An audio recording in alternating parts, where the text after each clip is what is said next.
karena saya tadi masih berdebat kapan saya ada undangan ke UIN itu, mulai kapan saya bilang gitu.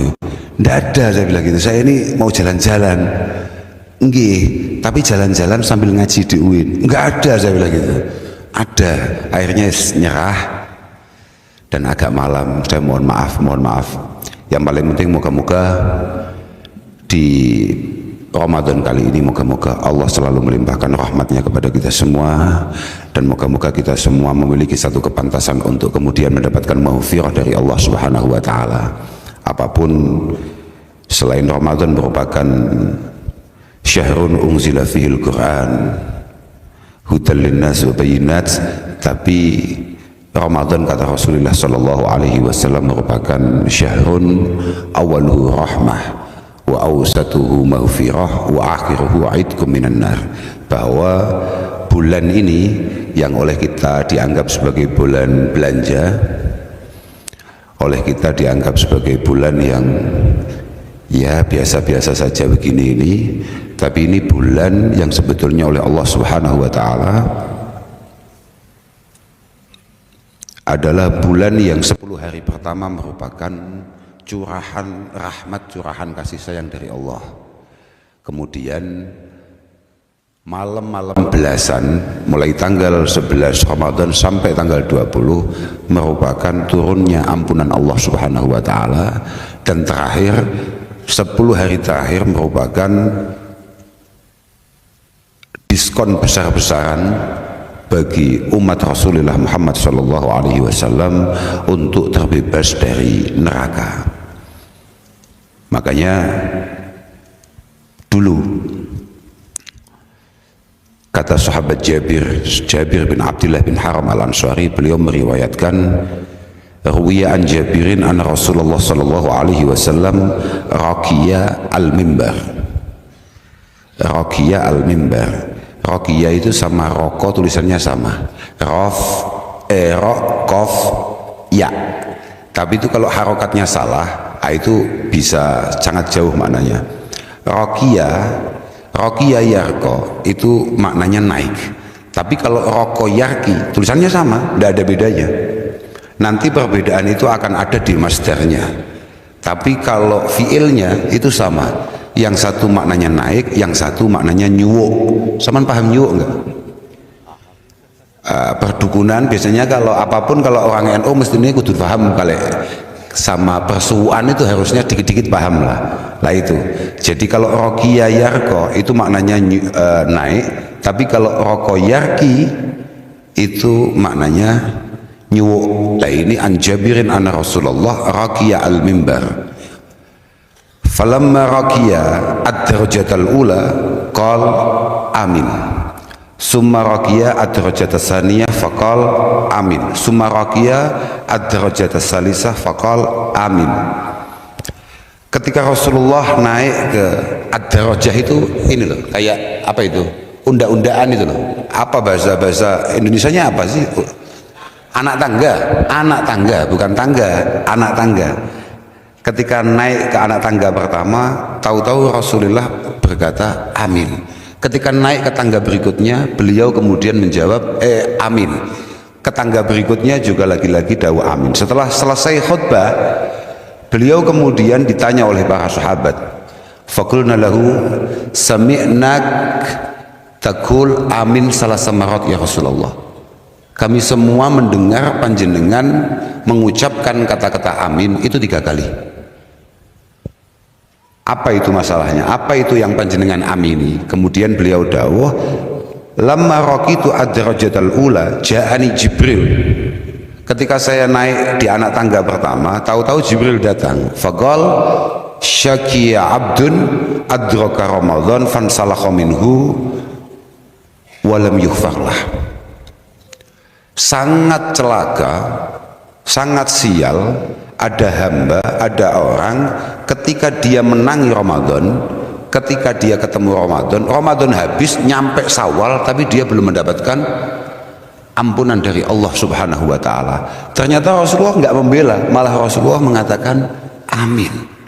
Amin. Semoga sesial itu orang itu. Falamma raqitu ad-darajata saniyah qala Jibril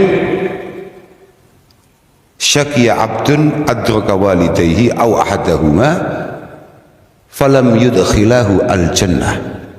Sangat sial, ada hamba, ada orang yang kebetulan berkesempatan untuk tumbuh, untuk khidmah, untuk berbakti kepada kedua orang tuanya, karena kedua itu pas untuk masuk surga. Kalau nggak dapat berarti super sial. Kemudian Rasulullah mengatakan amin. Makanya moga-moga saya, panjenengan semua, moga-moga tercatat atau termudahkan untuk berbakti kepada kedua orang tua kita. Entah orang tua kita itu masih ada semua atau salah satunya, atau mungkin beliau-beliau memang sudah dipanggil oleh Allah Subhanahu wa taala. Karena sebetulnya di hadis yang lain Rasulullah mengatakan bahwa inna rajul la yamutu walidahu wa huwa aqun lahuma. Berapa banyak di antara kita ketika orang tua kita masih hidup, kita ini tidak punya kesempatan untuk berbakti kepada beliau berdua. Ataupun kita ini berkesempatan berbakti tapi kita merasa bahwa masih sangat jauh cara kita berbakti kepada beliau berdua. Maka fayad'ullah ta'ala lahuma fayaktubuhu minal barin. Berapa banyak, kata Rasulullah, yang kemudian dia berbakti setelah orang tuanya mangkat, yakni biddu'a wassadaqah anhuma wal istighfar lahuma dan lain sebagainya. Entah itu kita itu berdoa atas nama mereka semua, entah kita ini sedekah atas nama mereka, kita ini berbuat baik atas nama mereka. Tapi sebetulnya kata Al-Imam Jalaluddin As-Suyuti, berbuat baik, kita sebagai manusia berbuat baik, entah itu kita sengaja atau tidak untuk kedua orang tua kita, mereka sebagai orang tua tetap mendapatkan bagian pahalanya. Kata Imam Jalaluddin As-Suyuti, beliau mengatakan bahwa kullu amalin shalihin ya'maluhul walad yulhaqu sawabuhu li abawaihi walau lam yad'u lahuma. Bahwa semua hal baik yang mungkin ditakdirkan bisa kita lakukan, walaupun kita tujukan kepada orang tua atau tidak pahalanya, beliau-beliau sebagai orang tua tetap akan mendapatkan pahalanya. Tapi itu dibalik ya sama. Semua kelakuan buruk kita, semua kepekaan kita, mereka juga dapat. Karena mereka masuk dalam dawuh ku anfusakum wahlikum naro, bahwa ada perilaku-perilaku buruk kita yang kata Rasulullah itu disebabkan oleh didikan-didikan yang keliru dari para pendahulu kita. Makanya sampean-sampean yang masih jomblo, sampean-sampean yang masih hari ini belum mendapatkan jodoh atau bahkan belum punya anak, bersyukurlah. Saya doakan terus jomblo, karena cocok betul niku. Betul. Sama tidak pernah dengar bahwa Al-Imam Al-Ghazali itu menampilkan satu hadis, oke, itu dhaif, tapi penting untuk menjadi pertimbangan kita. Salah satunya adalah hadis beliau yang mengatakan bahwa khairukum ba'dal mi'atan al-khafiful hadz alladzi la ahla lahu wala walad. Setelah 200 Hijriah, orang pilihan itu adalah orang yang ringan beban, al-khafiful hadz alladzi la ahla lahu wala walad.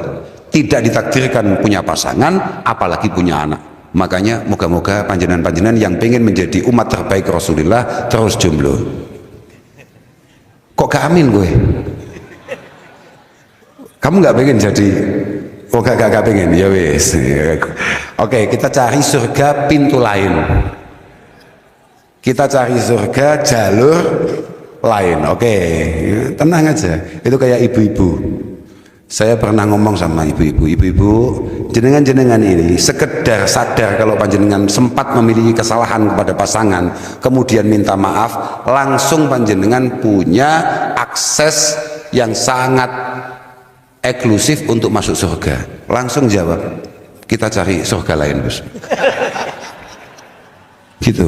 Jadi ibu-ibu itu hanya sekedar disuruh minta maaf saja. Bukan masalah gengsi, lebih memilih diperbanyak hisapnya di hadapan Allah daripada dia harus minta maaf ke pasangannya. Ngono, aku dulu ya gumun ya. Kok iso ngono iku? Oke. Yang terakhir, orang sial kata Rasulullah atas berita, atas laporan malaikat Jibril, sakia abdun dzukirta indah walam yusalli alaik. Termasuk orang yang sial adalah orang yang lisannya tidak mudah atau tidak ringan mengucapkan selawat ketika nama Rasulullah Muhammad sallallahu alaihi wasallam disebutkan. Iku sial. Maka deh, moga-moga lah kita semua mendapatkan ampunan dari Allah Subhanahu wa taala di bulan yang sangat istimewa ini. Bagaimana? Sudahlah, kak pikir-pikir, memang sesial itu kita ini kalau sampai nggak dimaafkan, walaupun dosa kita banyak ya, kita sama-sama tahu ya. Ya saya ya kayaknya wajah-wajah sampean ya lumayan. Artinya kadang-kadang ya mikir juga kalau sampai iki nyapa terjadi. Aku kaget iki. Mau sekali lah mau jare. Kayak nyapa iso cowok kayak kaget ae. Bocah kok ono Aku mau cerita apa sampai lali ya. Ses. Cawin. Iki mesti NO ya ngene iki biasa ses. Pancen CEO yang menyamar. Oh begitu ya. Oh tahu-tahu CEO no piye ini. Aku mau cerita apa ya? Oh gini. Kenapa saya harus ngomong bahwa kalau naudzubillah summa naudzubillah kalau kemudian dosa kita yang segini banyaknya ini tidak mendapatkan ampunan di bulan Ramadan. Bayangkan Rasulullah itu juga menampilkan satu dawuh yang pada akhirnya ditulis oleh para ulama kita, entah itu Syekh Nawawi, entah itu Syekh Ihsan. Syekh Ihsan itu Jambres. Saya sebutkan karena itu orang Kediri tapi menginternasional, bukan hanya menasional. Loh, ulama-ulama kita itu top betul. Kayak tadi sore itu saya lagi bahas salah satu karya-karya ulama-ulama yang sangat luar biasa dari Indonesia. Salah satunya adalah karya-karya terbaik dari Syekh Mahfud At-Tarmasi. Mana namanya? Termas. Usahaman Termas mas. Lah ayo, kok gak meyakinkan? Oke.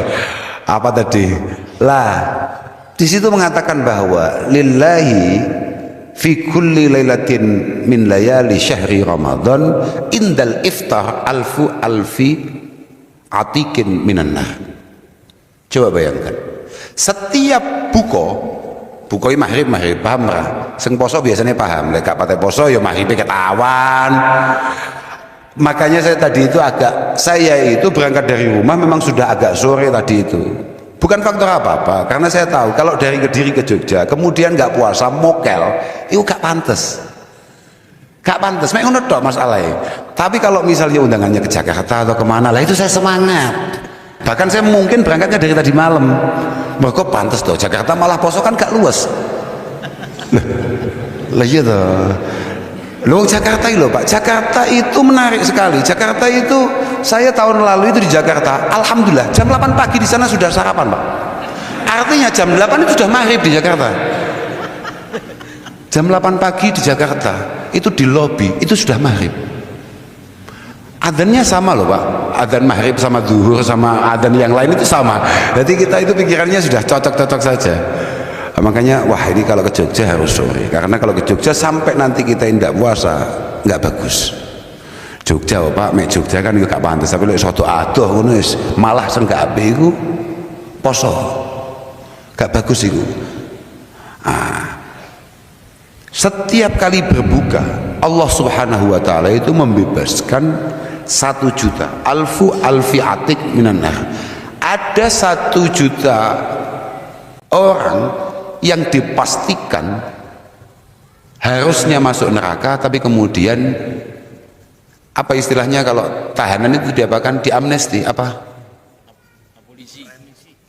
remisi ya, mendapatkan remisi dari Tuhan untuk kemudian bisa terbebas dari neraka. 1 juta. Fa idza kana yaumul jum'ah a'taqa fi kulli sa'atin minha alfi atikin minan nar kulluhum yastaujibu an-nar. Kalau sudah malam Jumat, Kamis malam Jumat sampai hari Jumat, maka yang dibebaskan itu tidak lagi setiap iftar, tidak lagi setiap maghrib, tapi yang dibebaskan itu per jam 1 juta. Kemudian kita nggak masuk di sana, kan tolol. Loh, wakil tenan loh itu. Nah, kalau setiap hari itu 1 juta, berarti kan seminggu itu sudah 7 juta orang yang dibebaskan itu. Lah kalau per malam Jumat per jam kali 24 jam, kemudian kita tetap nggak masuk, kan ya super tolol. Ngapain kita ini? Kita ini ngapain acaranya kok sampai nggak mampu terjangkau oleh maghfirah Allah Subhanahu wa taala yang sangat luas. Inna rahmati sabaqat ghadabi itu di mana? Kok sampai kita kok nggak kena itu? Ya kita memang super what, tapi tolonglah. Masa nggak masuk situ? Bahkan fa idza gana akhiru yaumin min Ramadan a'taqa bi adadi ma a'taq min awal syahri ila akhirih. Bahkan ketika nanti malam lebaran jumlah itu akan dihitung, ditotal, kemudian Allah kembali membebaskan orang sebanyak itu. Terus kemudian kita tetap gak masuk.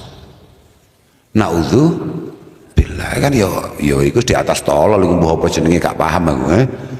Makanya moga-moga ya kita aman lah. Cuma gini ya, yang perlu difahami oleh kita semua, kadang-kadang ya itu berat. Puasa itu istimewa karena semua ibadah itu pahalanya jelas, kalkulasinya jelas. Illa shaum wa ana ajzi bihi, kata Allah Subhanahu wa taala. Kecuali puasa. Puasa itu memang pahalanya sangat luar biasa, tidak ada yang tahu kecuali Allah sendiri. Cuma ulama sepakat, as-salaf yarawna annal ibadah itu tidak semata-mata bisaumi wa sholati wa sairi ta'at wal qurbat. Bahwa ulama dari dulu ngomongkan puasa yang kemudian dengan segala macam keistimewaannya, termasuk rahmat, maghfirah, itqun minan nar, itu tidak semata-mata hanya dengan kita ini melakukan puasa, menahan lapar, kita ini melakukan banyak sholat di sana. Biasanya sholat ba'diyah qobliyah 2 rakaat nggak dilakukan, sekarang taraweh sok-sokan. Lah iya, awamu kan ngono, awamu taraweh peng 3 aktif ngono ya. Istiqomah taraweh tanggal 1, tanggal 2, tanggal 3, tanggal 4 jiwamu wis fir'aun. Loh, artinya jiwa-jiwa kamu kok nggak kayak saya ya? Melihat siapa begitu siap-siap mau ngopi mau apa, kamu berangkat ke masjid di hari keempat, pikiranmu wes ana ahsan minhu, ana khairun minhu, ana afdal minhu, ana atwa minhu. Fir'aun banget hanya karena taraweh 3 hari, hanya karena tarawih 3 hari. Padahal tidak ada satupun ulama yang menganggap bahwa tarawih itu adalah satu kewajiban. Jadi tarawih telung dina tok, perasaannya wong liya kabeh ahli neraka, dhek tok sing ahli surga. Padahal betapa tidak serunya masuk surga yang segitu luasnya sendirian. Loh, iya lho saiki lho, sak uwin mlebu neraka kabeh, sing mlebu mek awakmu tok. Sepi. Kowe arep nyapa ning kono kowa dhewe. Ya Allah nuwun sewu, kanca-kanca kula teng pundi? Neraka kabeh. Mesti terakhir kula kak mriko lah. Sepi masalahe. Karena mergo awakmu jiwa hasud mesti mau gawa tekan akhirat. Kamu itu lebih suka kamu turun ke bawah daripada kamu ngajak orang lain ke atas. Makanya ulama mengatakan ibadah di bulan puasa dengan segala keistimewaannya ini tidak melulu terkait masalah bagaimana kita tadarus, bagaimana kita ini jamaah, bagaimana kita ini puasa, tidak. Tapi yang paling bagus adalah kafun nafsi anil adha wa hadki hurmatin nas. Yang paling bagus adalah bagaimana kita punya kemampuan menahan diri kita untuk tidak menyakiti orang lain, kemudian tidak merendahkan orang lain. Itu penting dan itu berat. Sama sadar tidak bahwa Rasulullah menamai Ramadan ini dengan banyak nama loh. Oke, Ramadan adalah syahrul Quran. Makanya setiap tanggal berapa gitu, kalau sudah mulai akhir-akhir ada istilah nuzul Quran, nuzul Quran, nuzul Quran. Oke. Tapi harus tahu, di sini ini ada syahrul muasah. Di sini ini ada nama namanya syahrul ihsan. Di sini ada nama namanya syahrul sabr. Saman bisa lihat itu di kitab-kitab itu. Syahrul sabri fi Ramadan itu adalah syahru man in nafsi anittiba'i hawa. Bulan di mana kita harus memaksa diri kita untuk tidak mengikuti hawa nafsu kita, dan itu berat saudara, berat. Aku gak mampu, aku gak ngatasi ya meneh delok wajahmu, wah tan soyo berat gini ya. Saman itu kalau disebut kata-kata sabar, itu berarti hubungannya dengan apa? Sabar itu hubungannya dengan apa? Sabar itu hubungannya mesti yang ada dalam pikiran sampean kalau udah ngomongkan sabar itu musibah, masalah, hal-hal yang membuat sampean tidak nyaman. Itu hubungannya dengan sabar. Tidak Pak, sabar itu tidak melulu terkait itu. Sabar itu harus kita pahami bahwa sabar itu adalah fi'lul ma'murat wa tarkul manhiyat. Salat itu butuh sabar bukan? Butuh sabar. Kademen isu-isu dadak wudu butuh sabar.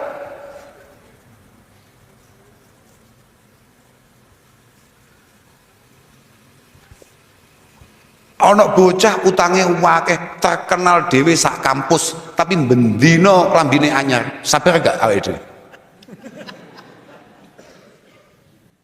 Loh. Tarkul manhiyat berat itu, berat. Makanya semua ulama mengatakan kamu itu kalau pengen istimewa di hadapan Allah tidak usah terlalu banyak ibadah, tapi pastikan tidak terlalu banyak kesalahan. Salah itu wajar, tapi kalau terlalu banyak hobi. Loh iya toh, orang salah itu biasa, tapi kalau terus salah ya memang kan gini toh, orang normal, orang awam itu adalah orang yang kadang-kadang baik, kadang-kadang buruk. Tapi kalau banyak baiknya, kata Fudail bin Iyad, kalau banyak baiknya maka keburukannya harus dihapus.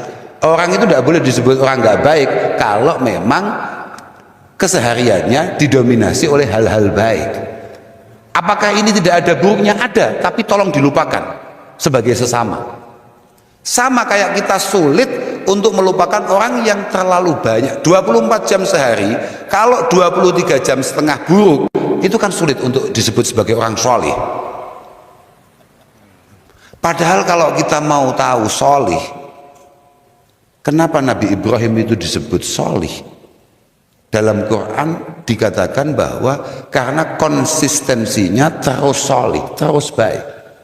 Karena kalau hanya sesekali baik itu kayak kita, nah itu belum pantas sebetulnya disebut orang solih.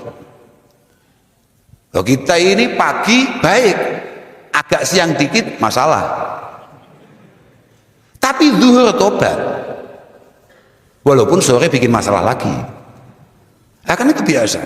Makanya kita ini sulit untuk kemudian menjadi orang yang punya kelayaan disebut solih.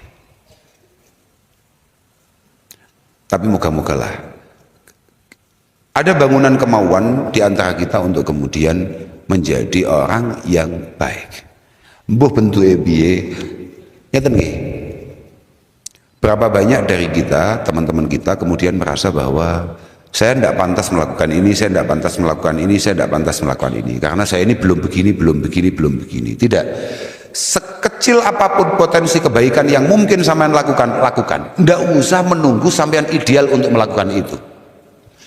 Karena siapa tahu hal-hal kecil itu, misalnya kayak tadi, kayak saya cerita misalnya kayak badiah, sholat badiah. Oke, mungkin sampean belum sanggup taraweh, tapi sampean mau sholat badiah ba'dal isya 2 rakaat saja sudah.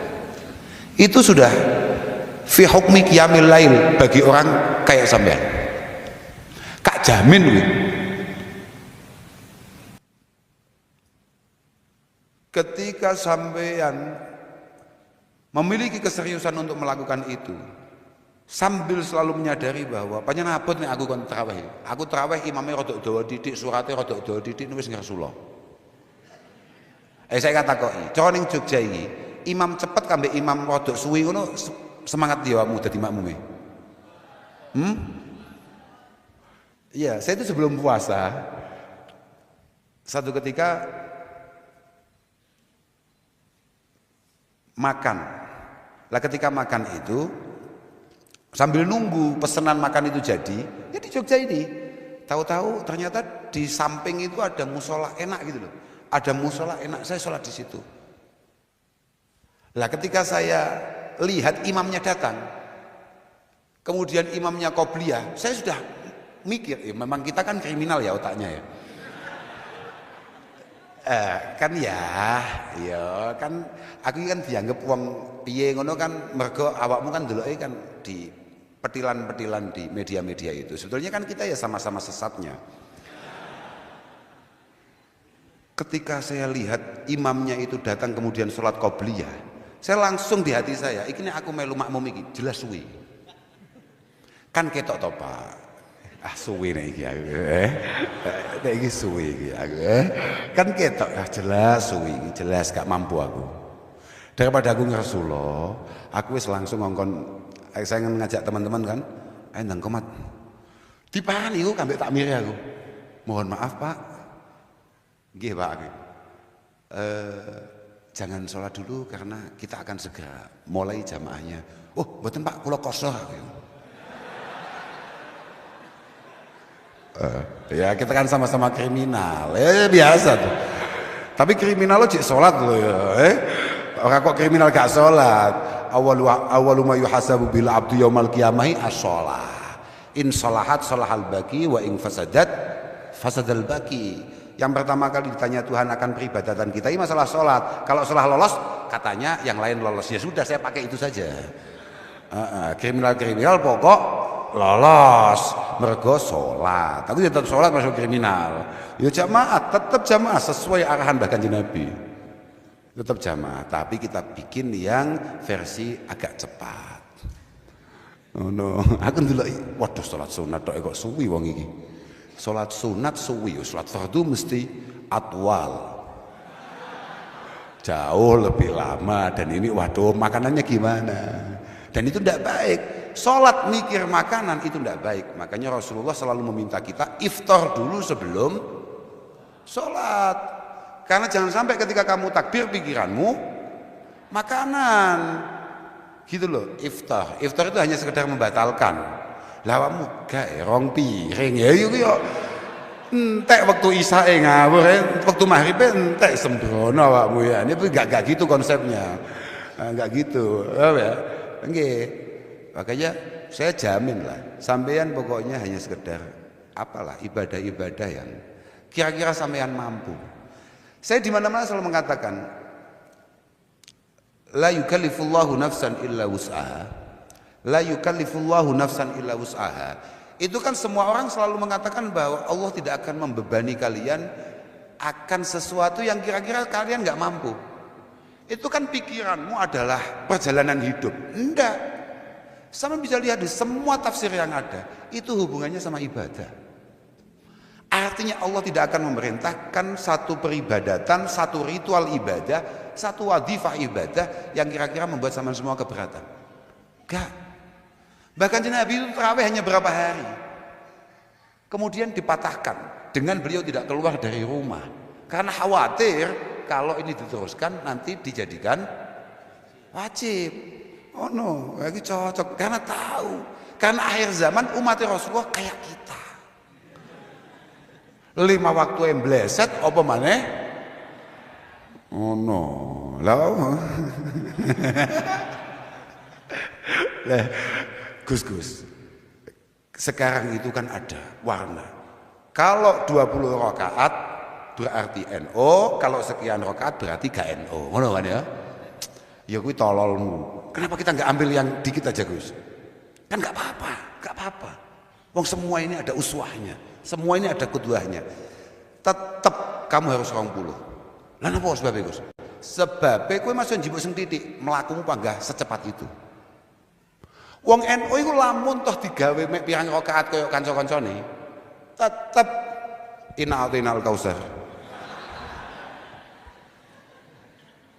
Loh, iya apa gak? Jelas, delok bentukmu ngono kuwi. Jelas iku, jelas. Makane, sekali lagi moga-moga kita mampu mengisi bulan Ramadan ini dengan sebaik-baiknya. Paling tidak kita mampu menafikan kebiasaan buruk kita, khususnya kebiasaan yang kira-kira mampu menyakiti orang lain, itu bisa kita tinggalkan di bulan-bulan seperti ini. Makanya tadi saya sebut Syahrul Muasah. Ini bulan Syahrul Muasah itu sebetulnya al-muasah wal ihsan itu maknanya sama. Cuman Kanjeng Nabi menggunakan bahasa muasah. Kalau dalam kitab-kitab kita istilahnya kalau saya nggak salah ya muasah itu muasatil muhtajin ila ma tajudu fihi al-qulub min khairin wa fadli. Ini bulan adalah bulan di mana orang sobek, orang buruk aja kayak kita itu pengen baik. Bukan hanya pengen baik, orang seruat kita kadang-kadang di bulan ini pengen berbuat baik untuk orang lain. Padahal cahwat, bulan ini bulan macak baiknya orang ruwet. Lah nek wong-wong api-api kan tidak menunggu Ramadan. Lah tapi kalau orang kayak kita kan ya beda. Beda bentuknya beda. Bentuknya beda. Api nganteni Ramadan panjenengan. Quranmu itu tahu mau demok liyane Ramadan kapan? Lah iya bega. Sampai bledukan. Sampai Quran itu menyesal kenapa pernah dicetak dan kemudian kamu yang beli. Loh, coba tanya Quranmu itu. Mesti gitu. Mentalnya. Kejiwaan Quran yang kamu beli itu mesti gitu. Aduh, aku kok mulai dilapi ya, mesti harus mlebu Ramadan nih. Setelah itu masuk Syawal, alhamdulillah kita lupakan lagi. Apa meneh saiki wis ono HP, ono tab, ada iPad, ada macam-macam. Tahan saya gak kedemek. Tapi tetap menjelang lebaran kita bersihkan. Tapi tetap ditaruh di musola-musola. Bagus, gak apa-apa. Paling gak sempat kamu sentuh. Paling gak tanganmu pernah menyentuh mushaf itu, bagus. Makanya ini adalah bulan muasah, bulan di mana orang-orang ruwet kayak kita saja berusaha baik, bahkan berbuat baik bagi orang lain. Kata Rasulullah, kamu itu tidak akan menemukan la tajidu ahadan fi Ramadan illa muasin wa muasan. Di bulan Ramadan itu hanya ada dua kelompok. Kalau enggak berbuat baik, ya dia berarti dibaiki orang lain. Kamu jangan pikir bahwa berbuat baik itu melulu terkait masalah misalnya taftir. Taftir itu apa ya? Biasanya kan kalau mohon maaf kalau ada orang yang cukup berada itu kemudian dia kasih apa Pak? Takjil. Aku ya itu bahasanya wong kutho iku. Bener itu takjil atau kasih bahkan ada berbuka gratis atau ada apa kan begitu. Makanya kan fadzaka yuwasi bil mal, fadzaka yuwasi bit ta'am, fadzaka yuwasi bisilah. Kan enek ngono. Macam-macam. Ada satu orang itu cara berbuat baiknya ya mungkin karena dia rezekinya lebih, dia ngasih makanan, dia ngasih uang. Ada yang hanya sekedar silaturahim. Tapi kadang-kadang ada orang yang saking ruwetnya di bulan Ramadan menghindari silaturahim. Karena apa? Biasanya orang yang enggak pernah silaturahim terus kemudian Ramadan silaturahim golek utangan. Loh, ini kalau sudah menjelang lebaran itu WA terasa sangat bahaya loh Pak. Pokoknya oke, terasa bahaya. Kenapa terasa bahaya? Karena siapa tahu banyak orang butuh. Kata Imam Syafi'i, ini terakhir ini penting ini. Kata Imam Syafi'i, kita ini kalau di bulan Ramadan kenapa diminta untuk sedikit dermawan lebih dari bulan-bulan yang lain? Karena mohon maaf di bulan ini banyak sekali orang yang butuh. Bahasanya Imam Syafi'i adalah likasrati hawaijin nas fi Ramadan ila masalihihim. Maka sekecil apapun yang bisa kamu bagi di bulan Ramadan, bagi. Misalnya ada kalian mendapatkan MBG, kok MBG, ojo liane ya, ojo liane saya. Misalnya dari kalian ada yang punya apa ya, ada yang punya, oke itu apa itu, kotaan itu nggak tahu saya isinya apa, itu kalau bisa dibagi, bagi. Jangan dimakan sendiri. Karena banyaknya orang yang butuh di bulan Ramadan. Moga-moga kita semua selalu mendapatkan taufik hidayah inayah dari Allah Subhanahu wa taala. Saya juga ikut doakan selalu. Moga-moga semua diberi kemudahan dalam proses kehidupan panjenengan semua. Sampeyan muga-muga fid dunya hasanah wa fil akhirati hasanah. Di dunia sampean sukses penuh manfaat, sampean di akhirat juga sama. Selamat juga penuh manfaat, yakni bisyafaah. Muga-muga Allah Subhanahu wa taala mengijabah semua doa-doa baik kita. Sekali lagi saya mohon maaf kalau ada kurang-kurangnya, ada keliru-kelirunya. Akhiran wal afu minkum. Wassalamualaikum warahmatullahi wabarakatuh.